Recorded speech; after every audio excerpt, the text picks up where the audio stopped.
The Mania has started, and you'll find slam dunk savings and selection during our Hoop Mania event at Capitol Ford in Santa Fe. We're celebrating our 60th anniversary all year long, and that means buzzer-beating incentives and special dealer offers, like a new 24 Ford Bronco Big Bend Sasquatch, lease for $499 a month. Or a new Ford F-150, now $1,500 or 2.9% APR during this Hoop Mania event at Capitol Ford in Santa Fe. I dropped the top on the 6th Street. Fly in my ops, see the envy me. Passing it off like CP3. Shawty, she calling me MVP. I be on time, it's something you ain't never seen before. They call me the Dama. Really want my whole team to score. Damn, yeah, too icy. Yeah, too clean. Yeah, my zone. Yeah, 2-3. Yeah, got shooters that hit from deep. Bust like Giannis, yeah, too mean. Bright lights like we at the garden. On P, when you started. Whole team walk through me to party. If I can't make the play, I'ma lob it. If you jump, that's right on your head. Had to put him to sleep, go to bed. I'm a star, drop 50 and left. From the logo, like I'm Steph. Put it up, knock him down every time. Going hard like my life on the line. Catch me on the course, I would've down. Never losing, I put it on mine. Had to get on my shit, I've been laying low. They get red when it comes to the playoffs. They fight with me, no one's a KO.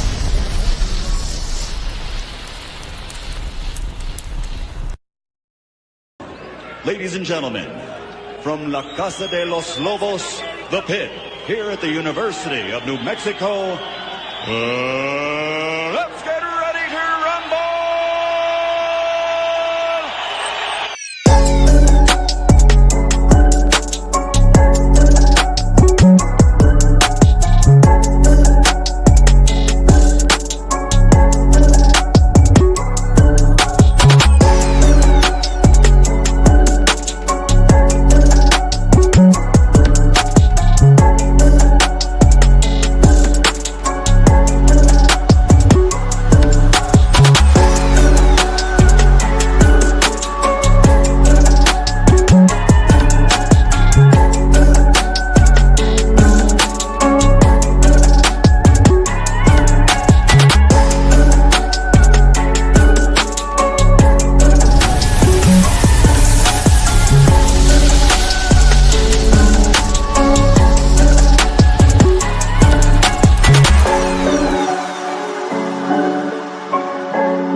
I don't have my sound mixer to do the triple hey, so I can't hit Krusty the Clown. Hey! My name's Ryan Tamori. I'm coming to you live from I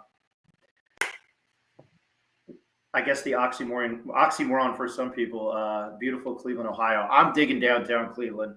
Fantastic to be here. Everything's in walking distance, so it reminds me of my motherland, New York, New Jersey, where I can walk everywhere. Might as well get to basketball. I lost my train of thought. Hope everybody's enjoying the tournament. I know it's been pretty chalky. Probably Marquette and UNM were the best game. We'll get to that. Very cool to be at the NCAA tournament. On a personal note, I've had the privilege of covering a lot of cool things, but definitely this was a bucket list thing. So I have crossed it off the list. I've been to 2 Elite Eight games, one in Madison Square Garden in 2017 when South Carolina went on a run and got to the Final Four. I don't remember if they lost to Gonzaga or UNC that year, but that was an MSG. That was cool.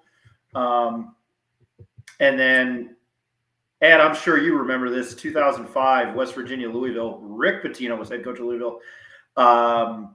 West Virginia hit like 15 or 16 threes in the first half. And Louisville stormed back to force overtime and won the game and advanced to the Final Four. They eventually lost to Illinois or UNC that year. But anyway, there's your history lesson. Please check out our sorry about that. I was drumming on the table. I'm not used to just being in this. I'm used to having my own desk, my personal desk. What was I going to say? Please check out the Pit Press NM. I've been doing some coverage, writing more, which is what my background is. Just not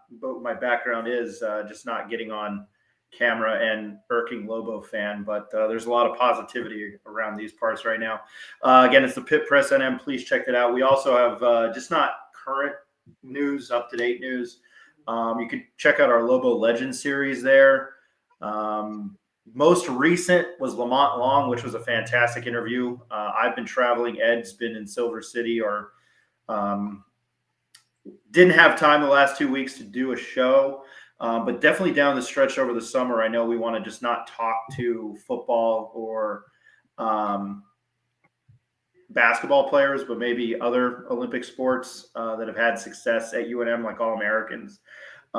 So I'm working on that, but my priority right now is March Madness. I'm sorry for that long-winded intro. I will throw it over now to my guests, and I'll start with the guy on the top right, the better half of the new Nunez duo, and looking fresh and clean, Mr. Nick Nunez. Nick, how you doing? Good morning, Ryan, Eric, Dad. Good to be with you all. Doing great, man. Big Lobo win on Friday. Quick story with my intro. You know, my wife and I went over to some friend's house on Friday night, and we took an Uber, and the Uber driver told us that he was so busy on Friday night because he was picking up lots of people who were celebrating the Lobo win on Friday. So a big win in Lobo land in Albuquerque on Friday night. That's pretty damn good for the I guess the economy there.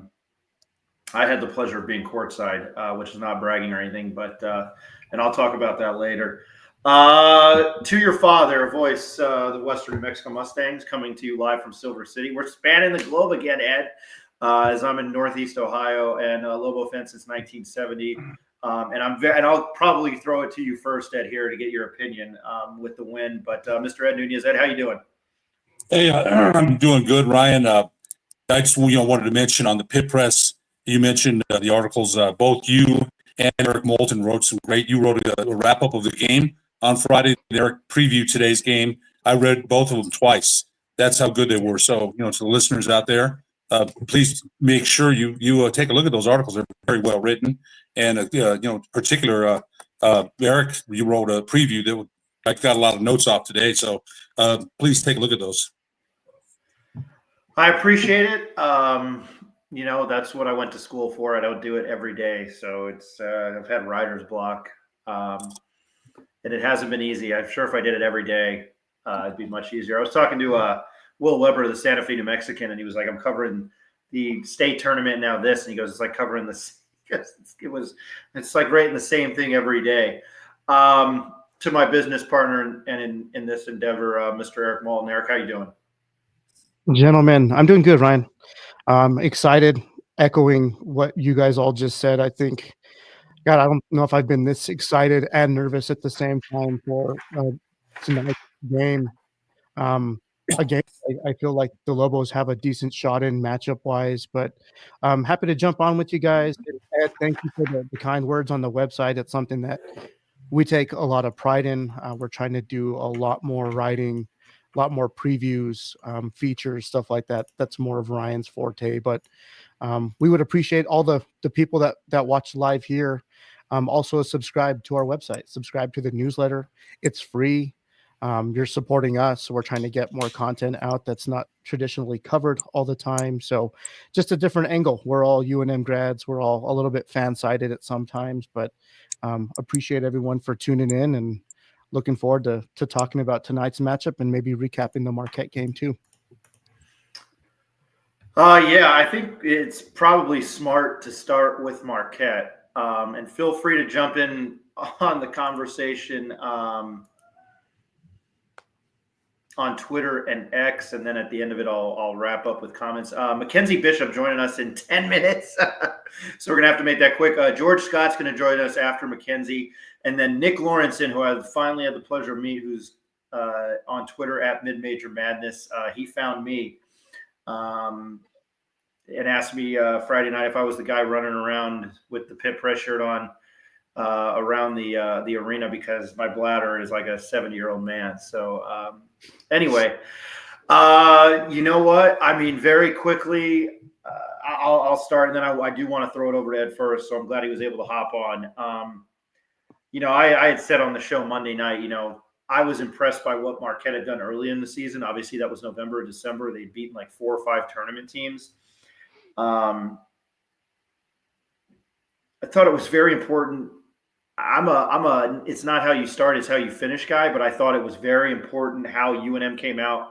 I think CJ Nolan hitting 3 threes in the first half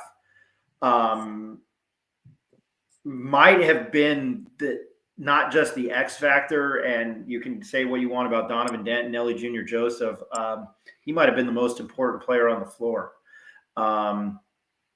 And for as poorly as Amzil has shot, to see it up front, the little things he does, and I mentioned that earlier, there were probably no 2 more important people on the court than Mustafa Amzil and CJ Nolan, which I know sounds bonkers. When I got to watch the practice on Thursday, I just kind of looked at Marquette and I was like, man, they're small and they haven't played well down the stretch. So my swaying of what could happen definitely changed my mind. I thought it was a fantastic game plan by Pitino and the coaching staff. I'm not going to lie and say that I had reservations when they went down 3 or 4. I was ready to book my flight back on Saturday. But to kind of will that and grind through that in the tournament says a lot. But I thought, you know, David Joplin and Jacob Neff isn't joining us. He was like, this guy's going to eat. He texted me. He was like, this guy's going to eat Amzil's lunch. And I think if not for, you know, missing some shots down the stretch, which is what their you're playing defense if you're missing the shots. Just the way to close out that game was impressive. Ed, I'll go to you first here. You know, I thought Richard Pitino, does he get enough credit? Sometimes I think we, some Global fans bash him, and I thought he outcoached Shaka Smart. My son will have some points, and I don't want to steal any of his thunder. But I thought in the second half they were hedging New Mexico hard, and they forced UNM into some shots deep in the shot clock. They brought Nelly up to the free throw line and went backdoor. That stopped that. So there's an adjustment there, and I thought he made some adjustments during the game. So do we ever talk about him as an X? We criticized. I've heard some criticism, but I thought he did a good job of coaching on Friday. You know, you mentioned Nolan, Borovic, and I'd said that they need to hit some shots. Nolan hit some shots, which kind of relaxed the middle a little bit.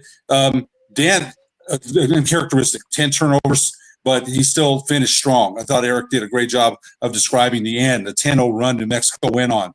Nelly, 19 points, 7 rebounds. Amzil, you know, the shooting 0-4, but you mentioned 4-6 from the free throw line, 8 rebounds, 3 assists, 3 steals, active hands. They forced a lot of turnovers, and I thought their defense was exceptional in holding Jones, who averages 19 to almost 500. He scored 15.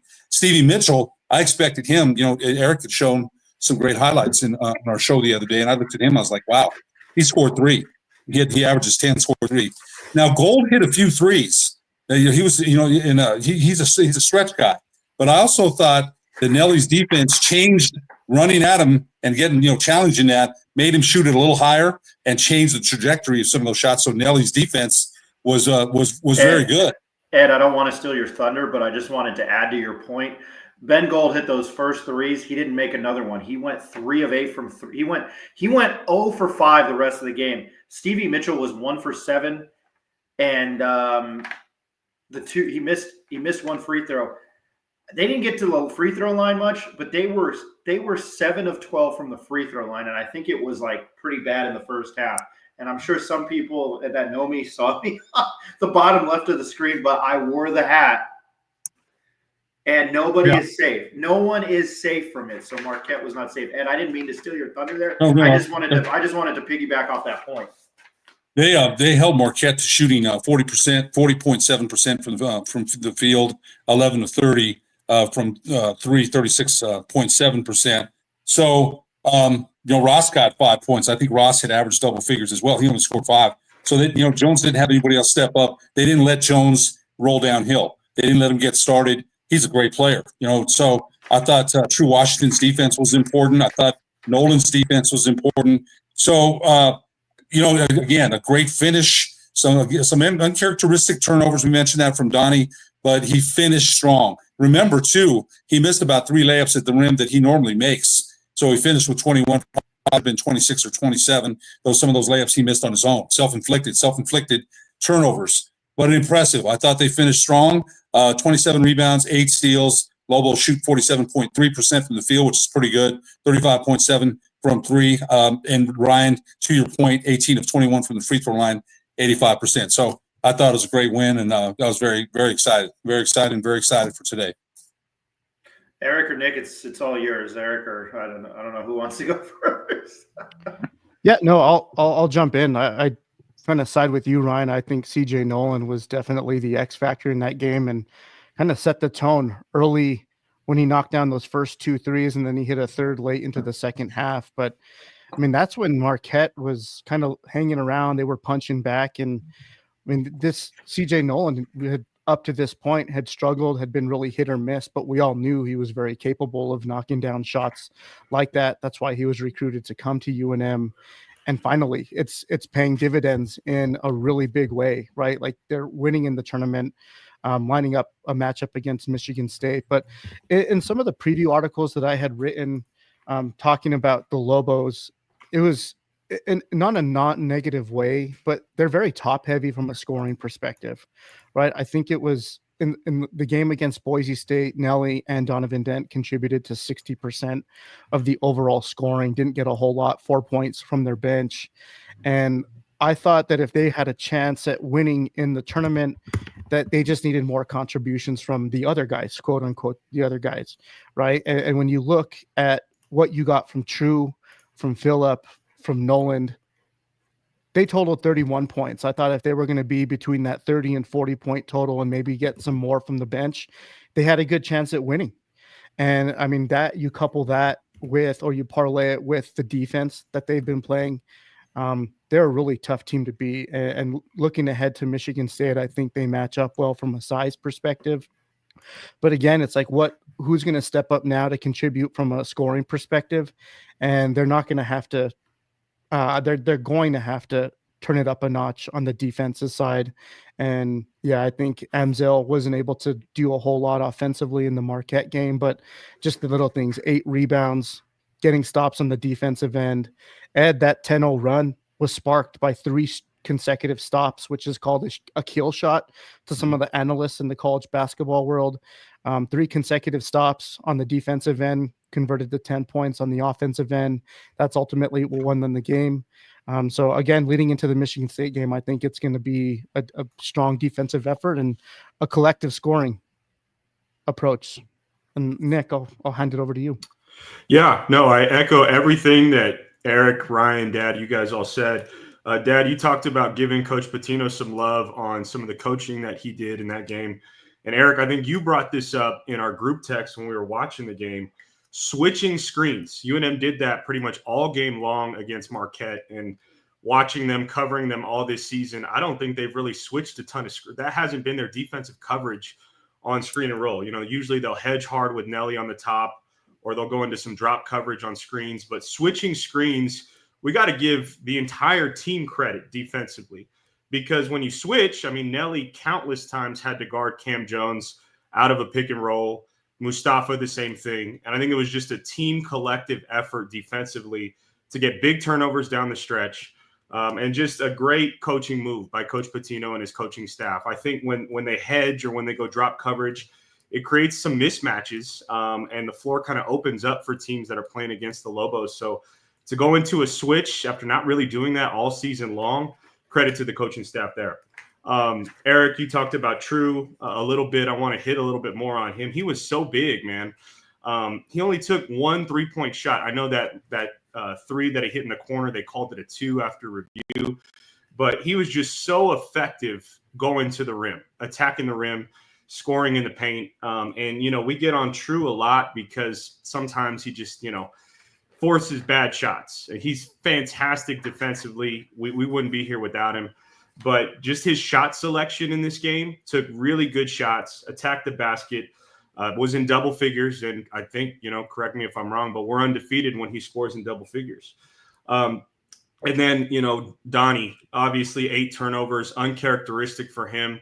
But for him to kind of regroup down the stretch, play really well. It was just Dent and Nelly who kind of took over in those final 5 minutes. And yeah, man, just an incredible win for this team. And if you've read our headlines, I've just ripped off. I've used my major league movie references to the ground. I've beaten it to death. By the way, Eric, Amzo was plus 15 when he was on the court. Yeah, rebounds, man. Rebounds. I think he had a couple steals. Yeah. Not from a scoring perspective, but he was definitely made a huge impact on the game. He shot a 3 right in front of Will and I. And it was, I don't know, to you three who are shooters, I guess. I don't know what plaster fanitis feels like. But when you're shooting, I'm sure it can't be good. It probably hurt. Yeah, plus or minus 15. I thought it was very funny, and I'm going to use this before we bring Mackenzie Bishop on, how one of my favorite comedies of all time, and it's a long list if you know me. But as far as baseball movies go, and then being in Cleveland, I've referenced the original Major League as much as I can. And I thought, I went with the headline of Wild Thing because it was uncharacteristic that he did have the 5 turnovers in the first half and 8. And you weren't sure how it was going to end. He kind of pulled, no, Eric, you know what I'm getting at. He pulled it out at the ending and closed it down and shut down Marquette. That's where I was going with that. He didn't need glasses, but I thought it was sporadic in the first half, and then he figured it out, and he was the closer. He came in and closed it down. So that's just how I viewed that. But I guess if we want to bring on Mackenzie Bishop now.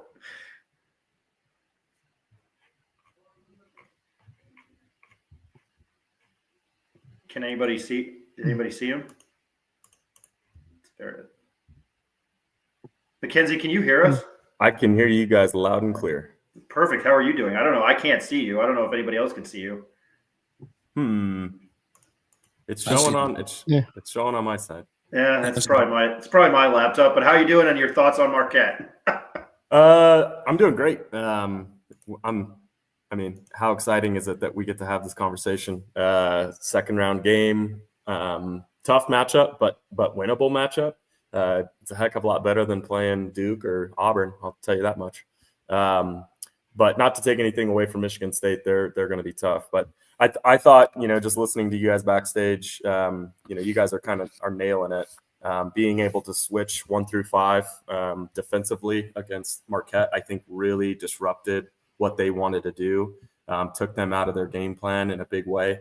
And they were much smaller than us, quite a bit quicker than us, Big Ten speed.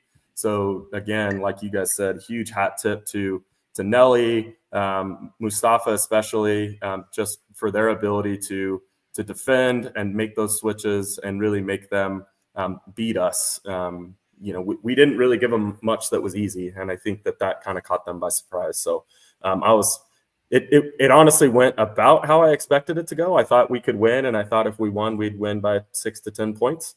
It's easy to say with hindsight, but I felt quietly confident about that game. I thought it was totally winnable for us, and I thought our size would win.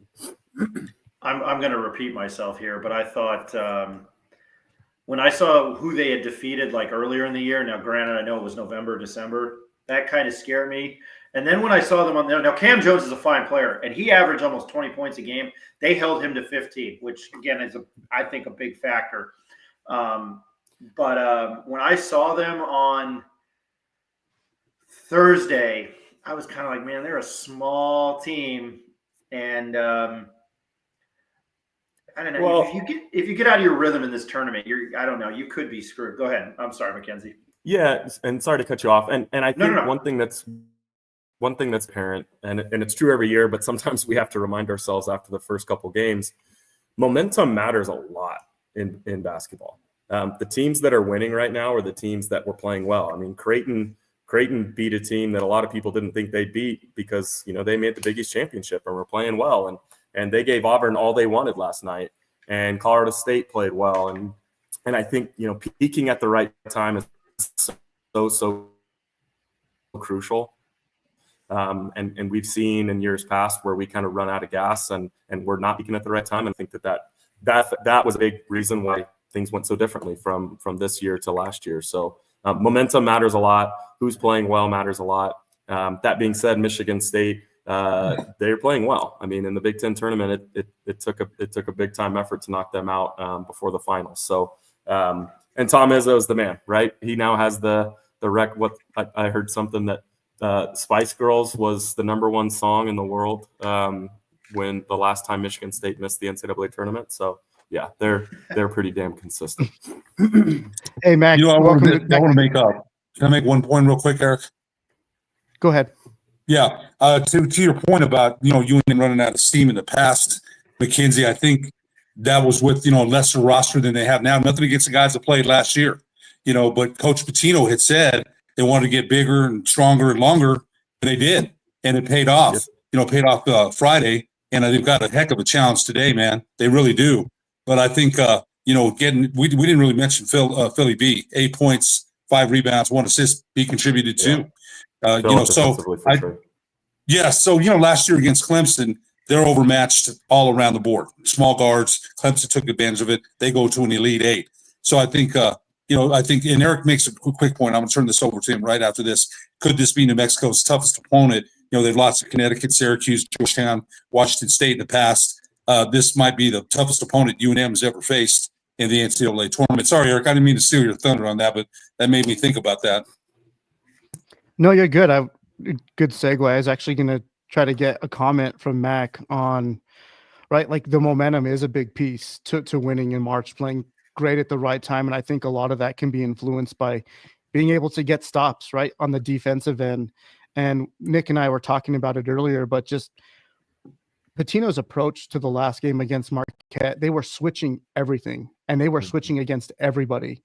They had Nelly guarding the point guard at one point, and it didn't matter who it was. They were just about to switch everything. But the personnel from like what the Lobos have, you can't do that with every roster. There's guys that would just get torn up, run circles around. But Nelly's not one of those guys. Nelly is, I think, an elite defender as far as moving laterally and being able to move his feet and being able to guard some of the smaller, quick guards. How much do you think that really factored into the Marquette game? And like, he was able to stay out of foul trouble, so he was able to stay on the floor, but he was guarding Cam Jones in a lot of those situations. And I think a lot of that just forced them into some rough looks. Yeah, no, we talked about it, right? No, that their ability to go switch 1 through 5, especially on a guy as talented as Cam Jones, and for Nelly to be they were trying to get Nelly one-on-ones with Cam, and Nelly's athleticism, I think he was able to stay in front of him, and obviously his length, he wasn't able to shoot over the top of him, and I think really disrupted what he wanted to do with his kind of pull-up game. You can tell he's a hell of a player, but I think he really struggled with our length, and to go back, Ed kind of hit the nail on the head. They really focused in the offseason on building a roster with length and physicality. And that started with not only the guys they get, but I mean, we had everybody here all summer, and they lived in the weight room. Matt Flores did so much work to get them to add muscle, to add quickness, to add strength. I mean, I don't think there was a team all year, even San Diego State, that I felt we were overmatched from a physical standpoint. The downside and the flip side of that is we kind of live and die based on our shooting. So you have that physicality, you have that length. If we're not making shots, then it's a challenge and it's a grinder. If we're making shots, we're damn near unbeatable. The games that we've had where we've shot well, especially when you add our physicality and defensive length, especially starting with Nelly at the 5, we're really hard to beat when we shoot well.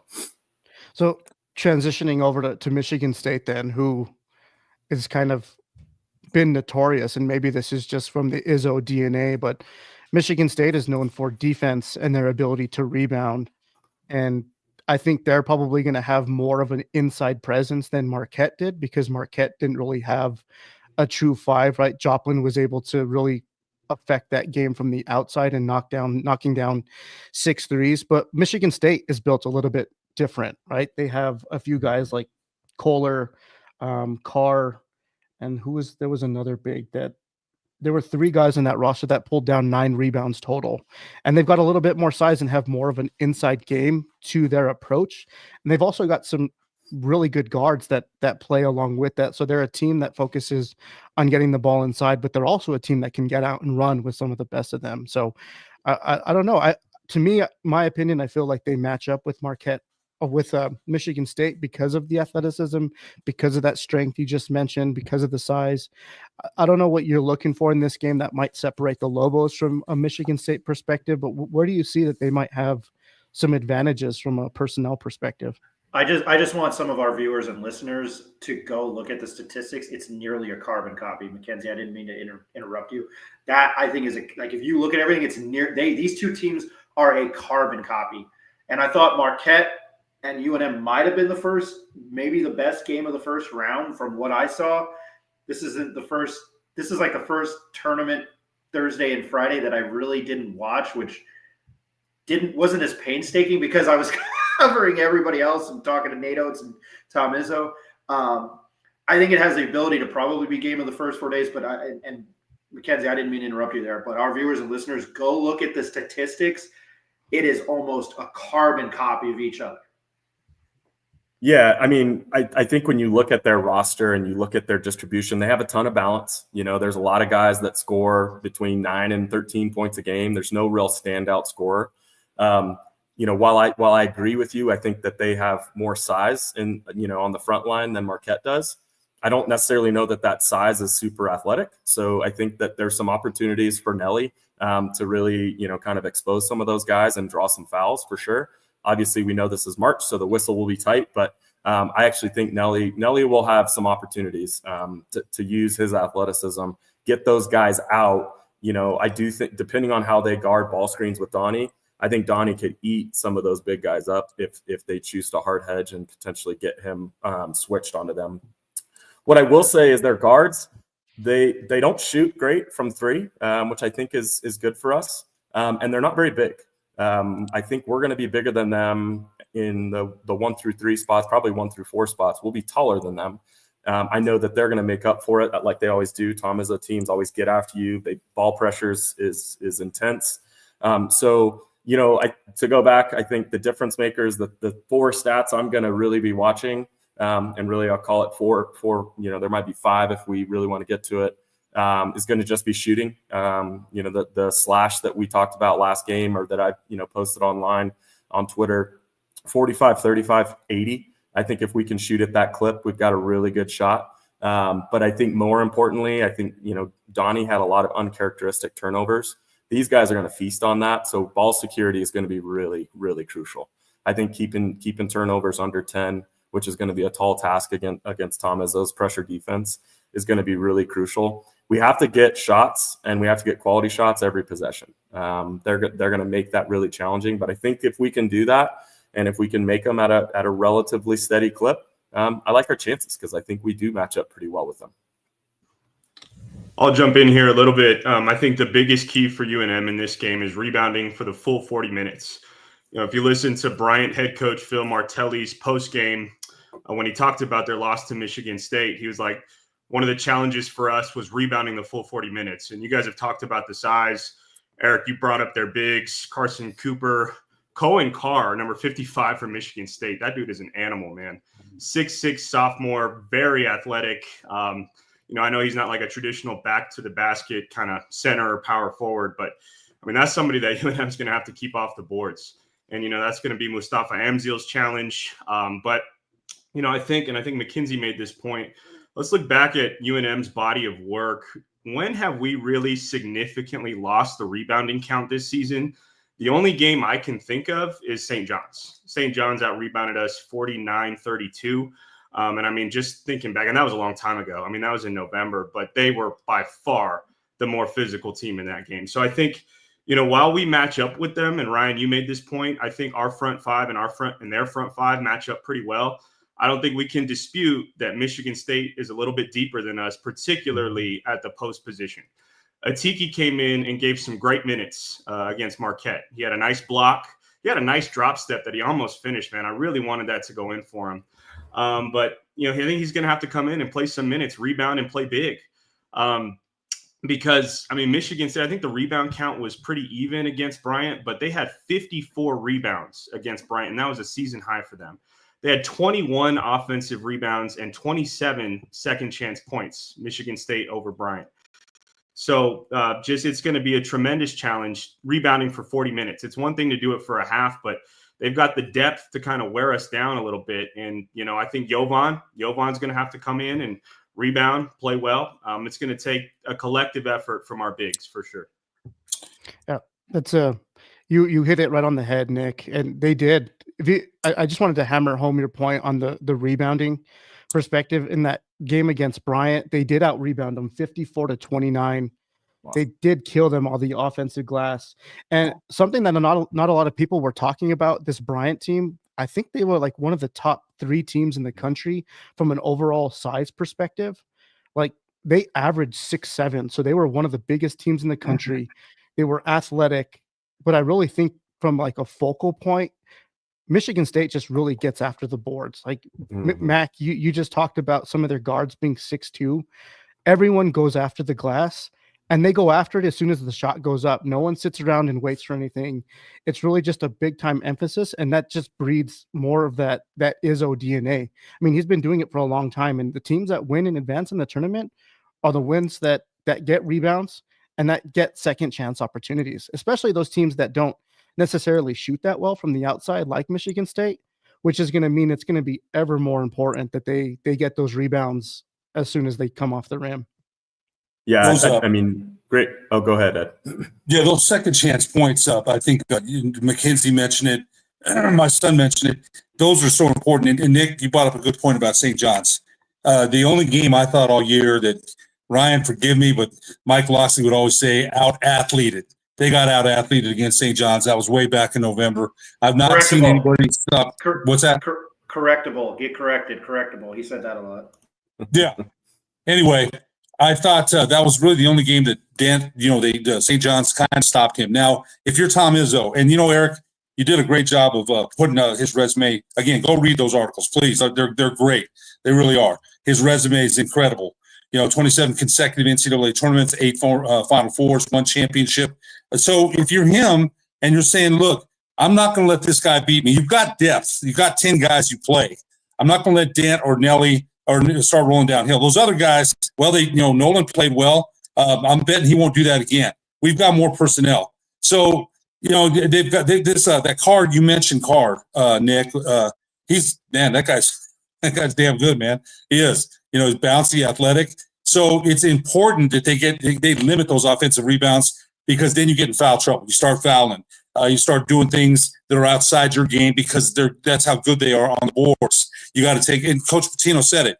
I saw, afterward with the players, he said, we did it with our defense and rebounding, and that's what they have to do again today. And it's a taller task than it was against Marquette, because the personnel for Michigan State is better than the personnel for Marquette. It happens when you win NCAA tournament games. The next round is going to be a much bigger challenge, literally and figuratively. So I'm looking forward to it. It's going to be a challenge, but New Mexico has to rebound. Otherwise, it's going to be a very long night. It will be. So it's a big challenge, because Eric, again, you nailed it. Bryant was 6'7", 6'9". They're big, and they got killed on the glass. So it's up and Son, you mentioned Jovan only gave him 6 minutes Friday, 6 minutes the game before. He hasn't seen a lot of time lately, so we'll see. But they're going to need him too. All hands on deck, and Atiki did play pretty well on Friday, so they're going to need him too. You're going to need every guy, even True and Donnie. You're going to have to get some boards too. That's how important it is. One thing that I think is really important to mention, and it plays into our hand a little bit, but it's all going to come down to execution. one way to combat teams that run 5 guys at the glass on the offensive end is runouts. And if we can get transition and we can get behind them a little bit, a lot of teams have really, in Mountain West tournament, a lot of teams were trying to take that away from us. So they let us win on the glass, but they took away our ability to really get those easy transition points. If Michigan State insists on doing that, and if we can, hold off and get some of those tough contested rebounds, some run out opportunities could loosen that up just a little bit.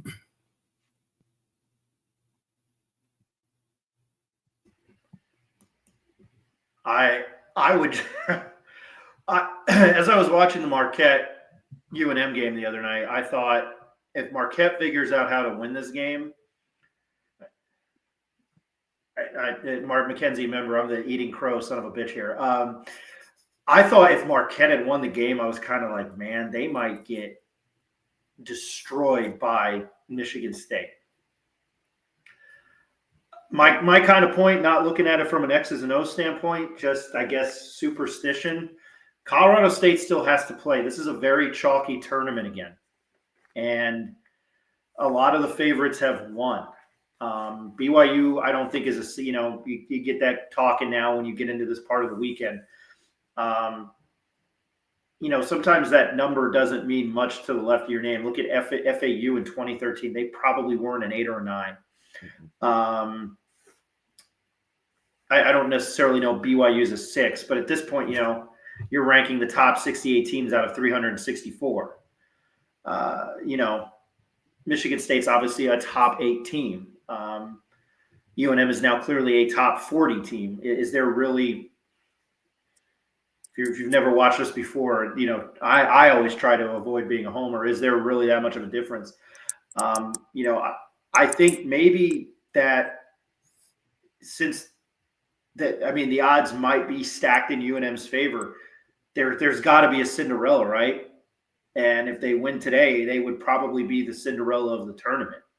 I don't think, in listening to national pundits, people really think that they are a Cinderella. I mean, I'm kind of all over the place on what I'm saying here, but I mean, Richard Pitino went on game day yesterday, and the talk of Friday night, Saturday morning was Donovan Dent. I mean, it's hard pressed for me to find, and I like Trey Holloman and Akins. Like, this is, I've watched them during the year. I really like this team, and to meet Tom Izzo or being Tom Izzo's presence, and hear all the great things about him.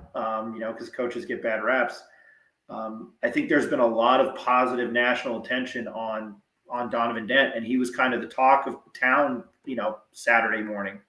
And again, I'm all over the place, but also I've been very, very, I haven't said it much on the show. I've been very, very probably internally critical of Nelly Jr. Joseph. And then you just look at what he does, and it's true, he is a double-double machine. They are not playing in the round of 32 today without him. And again, I don't know who. You can say all you want about Donovan Dent, but who is most important? And I'm not trying to take anything away from Donnie. I know that we're all dumber for that long, incoherent ramble, but it's just, I think that's my observations in a nutshell. Can I see Michigan State? It was much like Friday night. I was like, if Marquette's going to do it, Marquette is going to come out and destroy them. And I thought if UNM is going to do it, they're going to kind of squeak and then pull away. And that's exactly what they did. And I think, 3 or 4 empty possessions at the end of the game for Marquette was huge. I would imagine if UNM is going to win this thing tonight, they're going to have to, you hear that term, grind it out and squeak it out. I don't know. I was all over the place. If anybody wants to take from that, but Ed, I found this statistic yesterday. UNM, this is in the modern era since '85. And thank you to Steve Kirkland. Mackenzie, I didn't go fishing for this stat. UNM this is their 7th appearance in the round of 32 since the expansion in 85 to 64. UNM, again, 7th appearance. UNM is 0-6. That is the most appearances in the round of 32 without advancing in the nation, without advancing to the Sweet 16.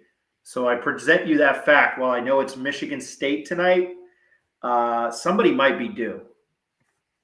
So just throwing that out there to everybody. If anybody wants to piggyback off that. Thank you for highlighting how jinxed we've been. I appreciate that. Hey, I mean, the numbers don't lie. No, numbers don't lie. Well, and that's why I said that was UNM's SID, Steve Kirkland, that gave me that information. And even I was kind of like, oh snap, like at that point you're probably due, just like being a batter in baseball, right? Well, I saw a crazy stat yesterday, and talking about Cinderellas and how it really has been chalk.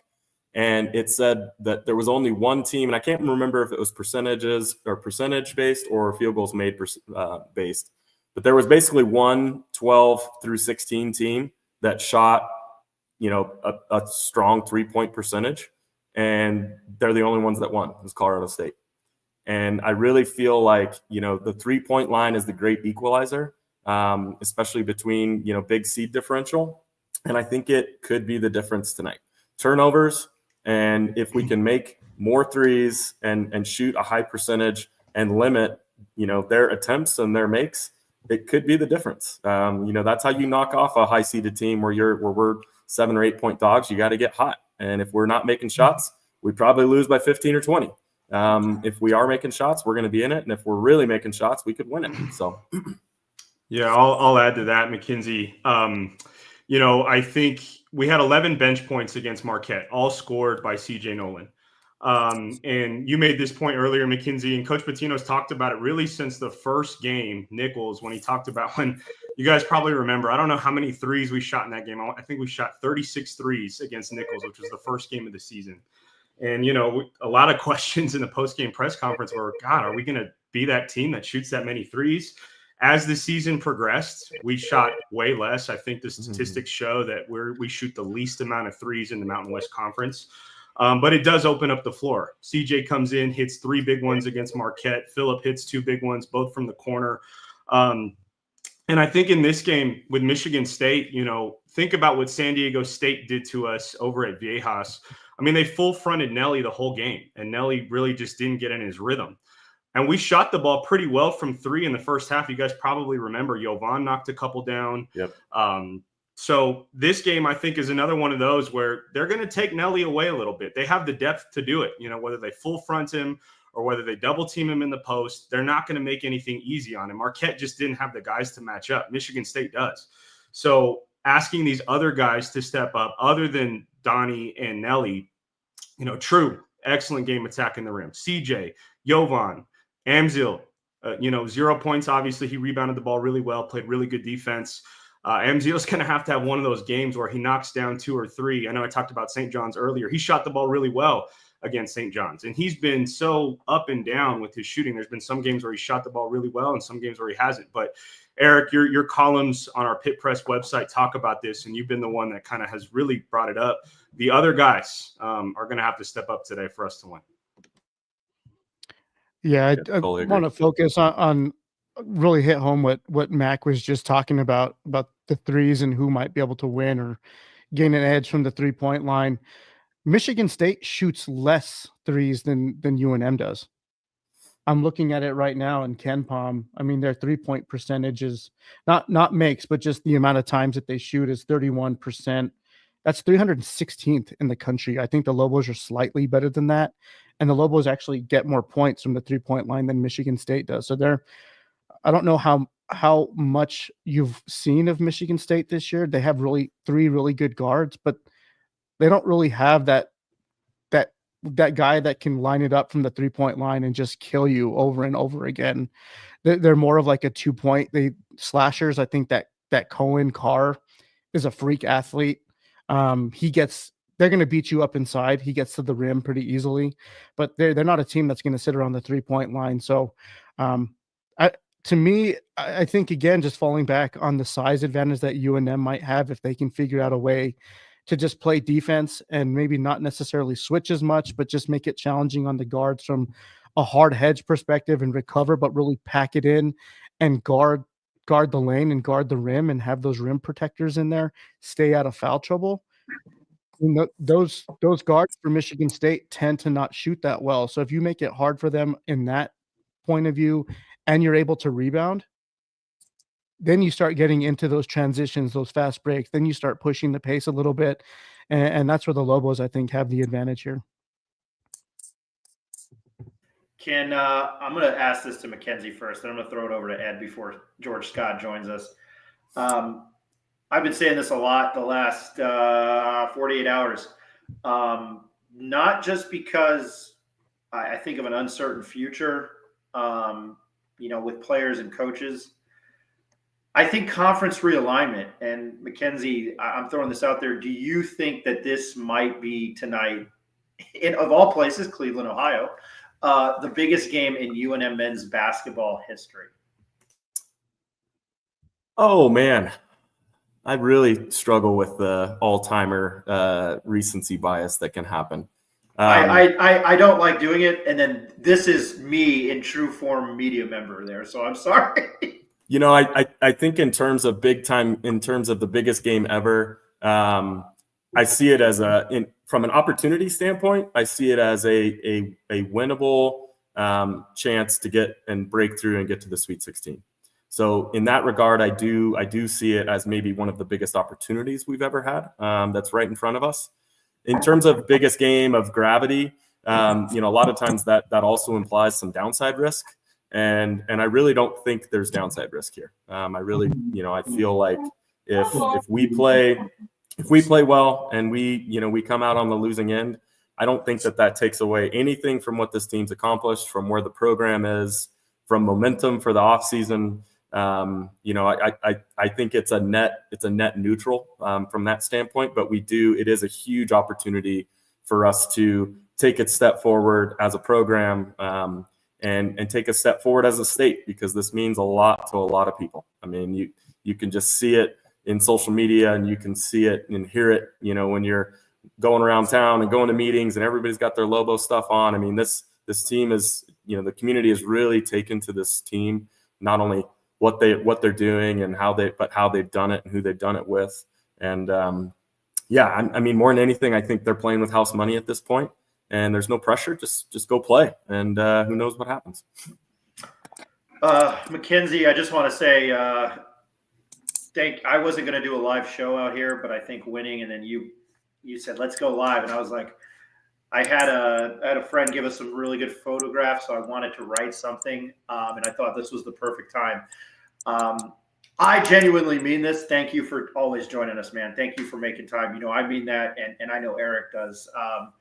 So I believe you said if they win, you're going to go to Atlanta. That is the plan. I'm super bummed to not be in Cleveland, but between spring break and going to Vegas with my little dude, coming back, and there's just a lot going on in the business, and needed to spend a couple days on the home front. But I will gladly go watch our very first Sweet 16 game if we can get there. So looking forward to booking some flights to Atlanta for sure. You can record this and you can use this against me at any time. And if anybody's new watching us, I'm always the negative Nelly. It's been a lot of fun covering them. And even though I give my opinion, which is I'm a nice guy. I think I'm very outspoken when it comes to sports. It's been so much fun covering this team. And the more you win, it just becomes special. I would be going to Atlanta if they win. So I hope to see you in Atlanta, because that would be incredibly awesome. So I just appreciate your time, Mackenzie. I really do. I just want to throw that out there, man. Thank you. But I appreciate you guys. This has been a fun team, but I really want to just thank you guys for what you do. I know this takes a lot of time. It's probably not the highest paid work that you guys do, but what you guys do matters. It moves the needle. A lot of people enjoy watching what you guys do. So huge hat tip to you, Ryan and Eric, as well as Ed. I know countless hours go into make this show happen, and bringing guests on and preparing. And I just, really want to tip my hat to you guys. It's my pleasure, and the least I can do to join and talk some Lobo hoops. It's what I love. So thank you guys very much, and let's go Lobos. Let's get this one tonight. The only thing I don't like about this job is I have to get on an airplane. Don't watch me on an airplane. I said what's up to Kurt, but Mackenzie, enjoy the game tonight. Thank you very much. Go Lobos. All right, we're going to take Eric's going to jump off, and I know Ed's got about like 20 minutes left. We're going to bring George Scott in. Nick, I don't know if you've got time. I would hope you don't go anywhere, but we're going to talk to former UNM men's basketball player George Scott. Eric, any just final thoughts before we take a quick commercial break? No, echo what you said, man. Again, we appreciate Mackenzie. I think we've appreciated all the guests. George, who's waiting backstage, always jumping on. Philip McDonald, all the ex-Lobos that Ed has been able to bring on. It's been a fun ride. I've enjoyed talking Lobo hoops and breaking down the X's and O's and giving our criticism, but also giving our flowers to the Lobos whenever they play well too. So it's been a fun ride. I've enjoyed it. And if we can make it happen and get out to Atlanta, I think we would all drop whatever we were doing to make it work. But you guys enjoy the rest of the show. I'll be tuning in from my home and hanging out with my family, watching the game tonight. So go Lobos, and we'll check in with you guys a little bit later.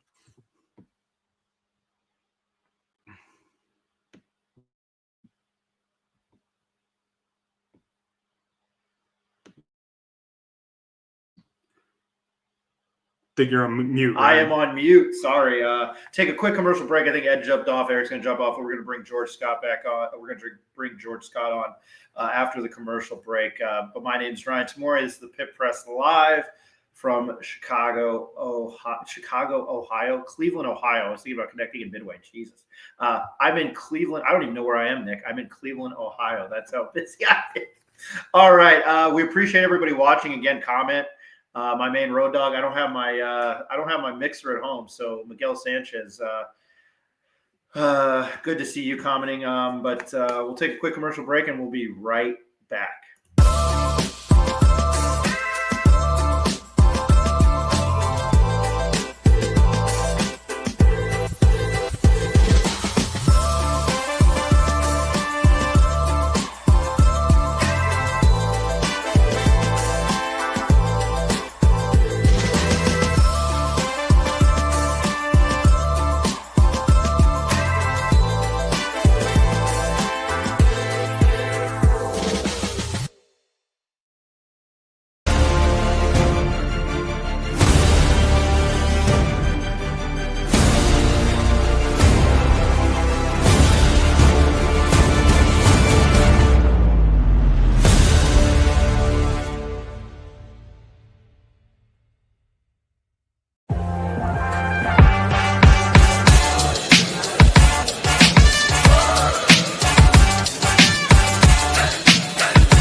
The Mania has started, and you'll find slam dunk savings and selection during our Hoop Mania event at Capitol Ford in Santa Fe. We're celebrating our 60th anniversary all year long, and that means buzzer-beating incentives and special dealer offers, like a new 24 Ford Bronco Big Bend Sasquatch, lease for $499 a month. Or a new Ford F-150, now $1,500 or 2.9% APR during this Hoop Mania event at Capitol Ford in Santa Fe.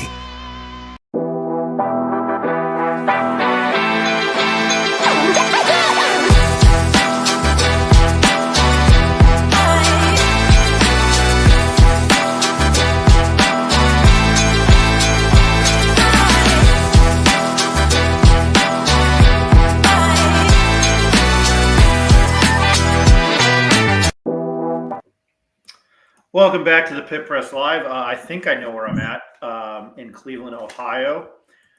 Site of one of the sites of first and second round games, and UNM will play Michigan tonight at tentatively 6:40 on TNT, and you can also listen to the call on the Lobo Radio Network with Rob Portnoy and Hunter Green.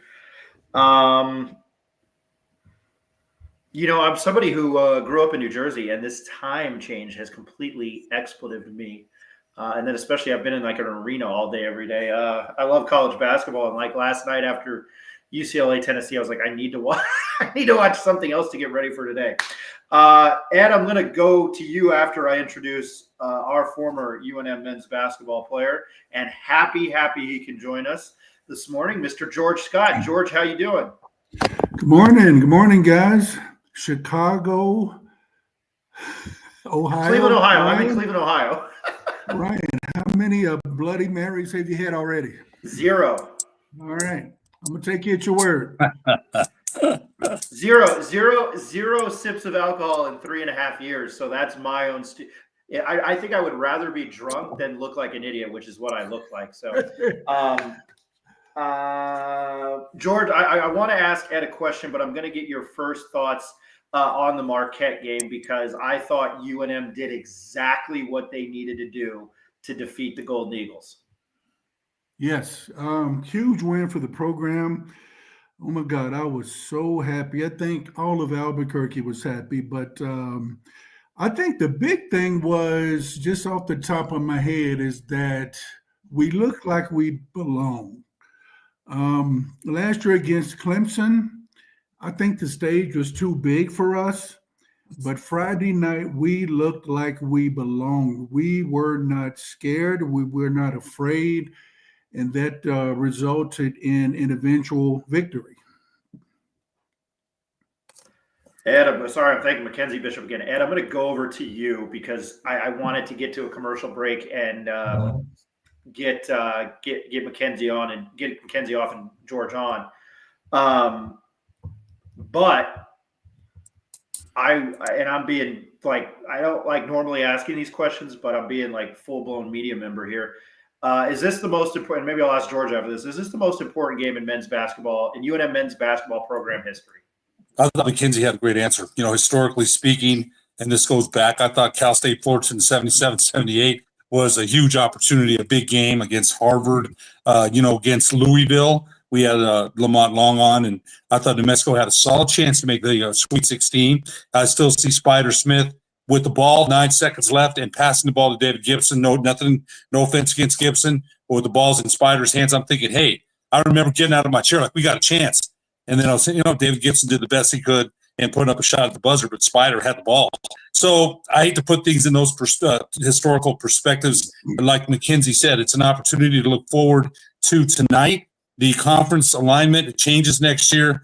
Well, I told you this the other day, Ryan. Right now, what we're doing, this is a great moment in Lobo basketball. We've had guys like, my good friend George on. We've done the Lobo Legend Series. My son has been able to join, and being able to share this moment with these moments with my son. Doesn't get any better than that. But from a historical perspective, this is I've got to say, we got to give Patino his flowers, Coach of the Year, Mountain West Coach of the Year. Out Coach Shaka Smart. This is a bigger challenge tonight. So I hate to put things this is the biggest opportunity, biggest game. I'd say big, like Mackenzie said it right. It's the biggest opportunity and it's a chance for New Mexico, as you mentioned, that Steve Kirkland said, 0-6 in advancing to the Sweet 16. If you mentioned, if that happened, you mentioned the tab go crazy. So look at it as a great opportunity. Take advantage of what we see in front of us tonight and enjoy the game. We don't know what's going to happen after that. I'm not worried about that. There's nothing we can do to control that anyway. So I look at it, like Mackenzie said, as a great opportunity for New Mexico to get that, to advance to that elusive Sweet 16. It would be a great moment. I mean, technically, you're one of the best 32 teams in the country out of 364, which is impressive. Ed, and then George, I'll get to you in a second. If they win tonight, is it the biggest win in program history? Absolutely. There's no question about it. And I don't think there's they haven't made a Sweet 16. So yes, it would be the biggest win that, bigger than beating Arizona in 88.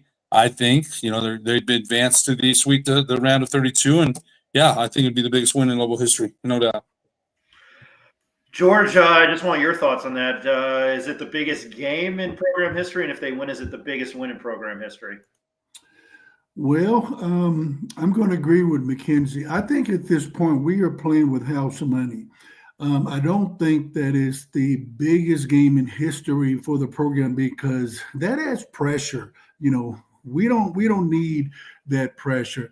I think it's an amazing opportunity for us to move forward in our quest to catch San Diego State as the premier program in the conference, although the conference is about to be broken up. But no, I don't think it's the biggest game in history because, again, I don't think the program needs that pressure. I don't think our guys need that pressure. And I'm sure Coach Patino is not telling the guys, this is the biggest game in history. Don't let the state down. So I just think it's an amazing opportunity to push our program forward. Yeah, I'll just jump in, Ryan. No, you're good. Anytime it's win or go home, it's big, and I agree with George. Let's just appreciate the moment that we're in right now. Survive in advance. You win. You go to your first Sweet 16 in program history. Man, this team deserves to be here. This team deserves this moment. It's an incredible challenge from a Power 4 team, Michigan State. I think they finished 7 in the Ken Palm. So, I mean, the stage is huge, a bigger stage than we've been on since 2012. So it's a huge game. It's hard for someone like me who didn't grow up watching Lobo basketball. I don't know if we do justice to some of those guys that played in the 60s, like Petey Gibson, and my dad and George can speak more to that. But just a big game, and it's win or go home. So let's see what happens. Ed, and I know I'm trying not to go off topic here, and we might talk about this later down the week, and this was something I was trying to write. I haven't finished it. And I knew that going into Lamont, and maybe I'm the only one, and it's no disrespect to any players in the history of the program, because I do know what the 60s and 70s mean, Mel and Cooper. And I just think about those guys when I was growing up, and I have a lot of respect for that 2009, 2010 team, because again, Ed, 30 and 5, I'm quoting you, Ed, 30 and 5 teams do not grow on trees. But you look at what they did in the late 90s, I guess there's no better run. At least you're in the round of 32 4 years in a row. That's impressive. You've won in the tournament 4 years in a row. I've never had any love lost for those late 90s teams, Ed. I get what happened with Dave Bliss and Baylor. It's insane. But I think those late, just from a basketball standpoint, nothing off the court, nothing negative off the court, just from a basketball standpoint, impressive. George, I'm going to throw it over to you. What do you know about Michigan State, this team this year? I know absolutely nothing about Michigan State other than the fact that they are a perennial March Madness, Sweet 16, Elite 8, Final Four program, coached by a Hall of Fame coach. So we've got our work cut out for us, but I don't know anything about them, but let's just see what happens. This is not a 7-game series. Right? It's a 1-game series. We don't even have to be the best team all day. We only have to be the best team for 2 hours out of 24 hours. And that being said, anything is possible. Anything is possible. Let's try to control the nerves and the butterflies of the big stage, and let's see what happens. George, I'll ask you this: what I know you said you didn't know much about Michigan State. I mean, you kind of learn about these teams as you go, but what in your mind, just generically speaking, does UNM have to do tonight to win? Number one, control the nerves, control the butterflies. That's going to be huge because the stage is enormous. The entire country, if not the entire world, is watching. If the talent level is equal, generally, the team that controls the nerves and the butterflies and the turnovers usually wins. So my big thing is control the butterflies, because that's going to be huge since, again, we've never been to the Sweet 16 before. So that's going to be, I think, the key, at least starting out early. No, I definitely agree with that. And I said that about Marquette. I was like, man, if they come out and CJ Nolan hits a couple threes, somebody does that tonight and they're in it early. I mean, look at what UConn's doing. Now, granted, they're still back-to-back defending champions, but they're tied with Florida at 31 at halftime in that game. So, again,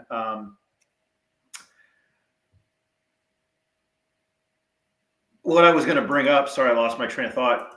trying to think of which Midwestern city I'm in Cleveland, Ohio, not Cleveland, not Chicago, Ohio, or Cleveland, Illinois. The last time, yeah, Mackenzie was right. The last time Michigan State did not make the tournament was 1997. Yeah. I've heard so many good things about Tom Izzo, and I'm one, to shoot people straight. Just even his demeanor at press conference, he's a straight shooter.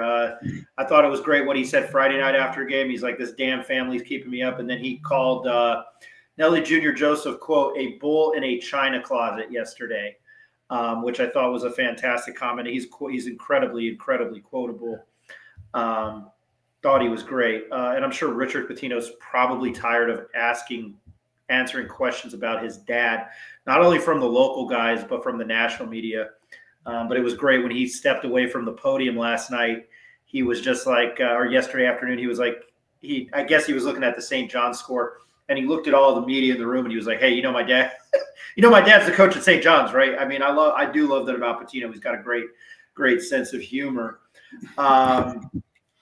George, I think this question, I know it's cliche, you played for the program. I mean, just to see the program have success, I know maybe, hypothetically, they win tonight, they don't win tonight. Just your feeling and feeling among other UNM alumni, because I know you're talking to them, men's basketball alumni. I mean, how sweet is it to see them win in the first round? Oh, boy, huge. That was absolutely huge. I'm feeling total elation as a 40-year Lobo, so to speak. I'm just glad that we're back at where we are at right now. This kind of reminds me of what I consider the golden age of Lobo basketball, believe it or not, was during the Steve Alford years. Norm Allenberg was before my time. So since I've been around, the Alford years were the golden age of Lobo basketball. And I just remember how many regular season and tournament championships we won when he was here. And that was a fun time being a Lobo fan. We literally took over the Thomas and Mack Arena. We were contending for the championship every single year. So I'm hoping that with Coach Pitino, we can approach what Alfred did during his tenure here. And looking forward to it. It's going to be a fun ride. I just hope we can keep him. I'm just hoping we can keep our players with this NIL and transfer portal, which drives me absolutely nuts. I hate it, but it is what it is. We got to deal with it. I'm hoping we can retain Coach Pitino, retain Donovan and our top players, so we can keep this thing going, so we can again approach what Alfred did here years ago. Appreciate that answer, George. I really appreciate that. I'm going to get Ryan. I got to pop off, man. So I just want to tell you that. Can I get your just game prediction? Yeah, you know what? I think we've all done a great, had our great takes, and I think George is right about Pitino and Donovan. We don't know what's going to happen there. That's why my wife, when I tell her, she's like, just enjoy what's in front of you, and she's right. Can't control what's going to happen next week with Donovan, with the NIL. But I think the key to today, to this afternoon's game, defense and rebounding. Coach Pitino said that if New Mexico can limit the offensive rebounding, limit turnovers, and Dent and Nelly get rolling downhill, we get some. UNM gets contributions again from CJ and True and Borovichinen. He's got to come through too. Amzil, yeah, he rebounded well the other night. 8 rebounds. He's got to be able to score. He's got to hit some shots. He did some things that didn't show up in the box score. We mentioned the rebounds and the active hands. He had three steals, which were important. So I think all those things considered, the rebounding is such a key. Nelly has to stay out of foul trouble. So if those things happen, UNM has a shot. It's a tall task, literally and figuratively. I mentioned that these guys are good. They are where they are for a reason. 27-6. And 18-4 in the Big Ten, and Izu, we mentioned 27 consecutive NCAA tournaments. The last time they didn't make it, my son was 5 years old. So go from there. So anyway, that's my prediction. Really enjoyed being on with you guys, and we'll see what happens tonight. Ed, I appreciate it. Have a good one. Son, talk to you later. George, take care.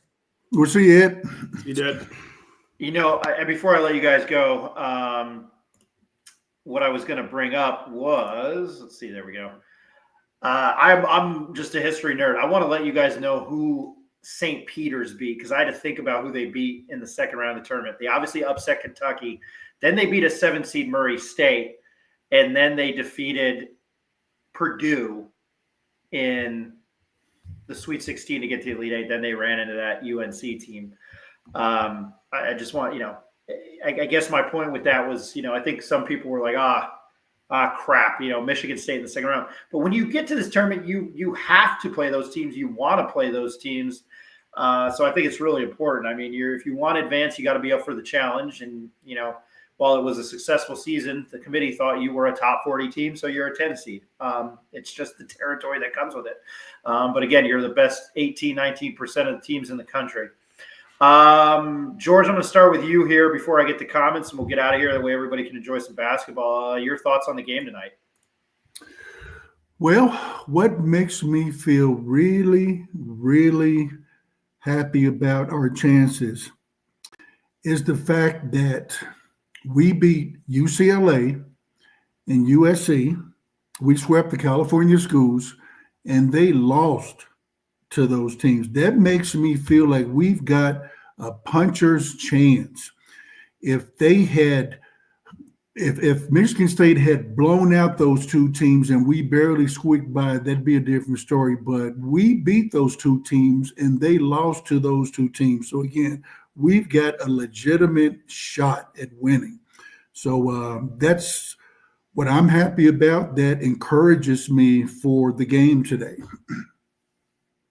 Nick, I didn't bring that up, George. I meant to bring that up earlier. They also USC and UCLA. Izzo was talking about that. He was like, well, they did something I didn't do this year, and that was beat USC and UCLA. Nick, your thoughts? Yeah, no, I think that's a great point. Coach Izzo talked about that, I think, in his press conference yesterday.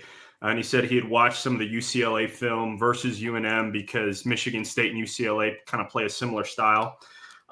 So yeah, no, that is a huge confidence booster, and just, great exposure for UNM to get to play 3 Big Ten programs in one season. I mean, let's think back. How many times have we really gotten to do that as a program?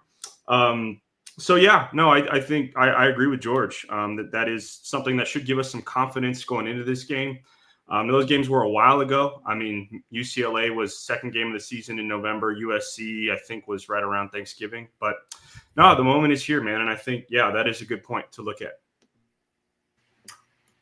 Before we get out of here, I'm going to read some comments. Anxiety was like 10,000, 100,000%, 1,000,000% yesterday, but fuck, that was a big win. Okay. I didn't see the curse word in there. My bad, because I'm trying to watch it. I hope True lets loose today. MSP. Rain and 4. The Lobos team is similar to 2009 Kentucky Derby winner. Mind that burden underdog outdoing the heavy favorite. Go Lobos. Theory of caps. I'm ready. This is doable. We beat 2 teams that MSU lost to. What do you think the key is handling 55? It's probably got to be Nelly or Atiki. Brett Newberry, the Lobos have a chance against MSU, but they need to rebound and limit the fouls for Joseph. MSU is deep and can go big or small. Patino has to manage players' minutes. And then my main man, Miguel Sanchez, big keys, position and presence. Defense to avoid foul trouble, especially on Nelly. Limit turnovers and long rebounds. Use our really physical defenders, Atiki, Sacco, True, and CJ. Sacco did not get in. Miguel Sanchez, Lobos are a better team than Marquette, better up and down. Yeah, I would say that was true. They'd probably beat them like 7 or 8 times out of 10. Let's shock the world. The Cool Kid 21 with 2 Ds, double D. John Romero, Pit Press, thank you so much for the show today. Time for the Lobos to resemble the NMSU Aggies and advance to the prestigious later rounds of the tournament that aren't vacated. Ryan, can you represent for the cameras and paint your top half with Lobos across your chest? No. But as I mentioned earlier, make your free throws. I don't know if you can read that or maybe, put it upside down. Make your free throws because, as I told Kurt Roth, nobody is safe, and that includes anybody that the Lobos play. So for Marquette, make your free throws. George, I want to thank you for hopping on for about 20, 25 minutes this morning. My pleasure. Anytime. Go Lobos. Nick, any final thoughts? Nope. We covered it pretty well, man. Big game tonight for UNM. I know almost the entire state of New Mexico probably is watching. So let's see what happens. Let's shock the world. I wonder what TV is on in northern and central New Mexico, and Lobo alumni in Las Cruces won't have TNT on tonight. More drama. What is it? TBS is very funny. TNT is more dramas. They're so good. I think I said that Monday night. I was like, hey, it's on TBS. Very funny. Man, I'm looking forward to tonight. It's a pleasure covering the tournament. Truly is. It was a dream of mine. Now I need to work on becoming a national writer so I can cover college football nationally. Mackenzie Bishop, thank you very much. Nick Lorenzen was going to join us. I'll bug him later in the week. He's mid-major madness. So pumped to meet him in person. It was awesome. Frank Mercogliano, Steve Kirkland, thank you very much. I'm going to give a shout out to Jeff Grammer, Lee Faria, and Will Weber for listening to me and my big mouth talk shit. I really truly love the media guys in town. Will is a funny dude. Will Weber is a funny guy. Was upset that Van and Jared weren't out here, so they kind of got, that's another topic for another time. They got shafted. To everybody who, I've said this, you may disagree with me, and it's cool. But we are still here to give you UNM athletic coverage. It's kind of, Eric and I have our name on the company. It's an honor and a privilege. I fly back Monday, probably a show Tuesday night. Hypothetically, if they win, I am flying back Monday. I am hopping on a plane to Atlanta on Wednesday. So, George, I might bug you Tuesday. Forgive me for my texting. I'm sure you could tell I don't even know what state or city I'm in, so my bad. I'll hit you up. But it's been a privilege. I hope everybody enjoys the game tonight. And George and Nick, thanks for joining. Enjoy the rest of the college basketball day. Everybody have a good one. Okay. Thanks, Ryan. Thanks, Nick. Thanks, George. Ryan, take care, guys. Bye. I didn't say it. Don't do anything I would do.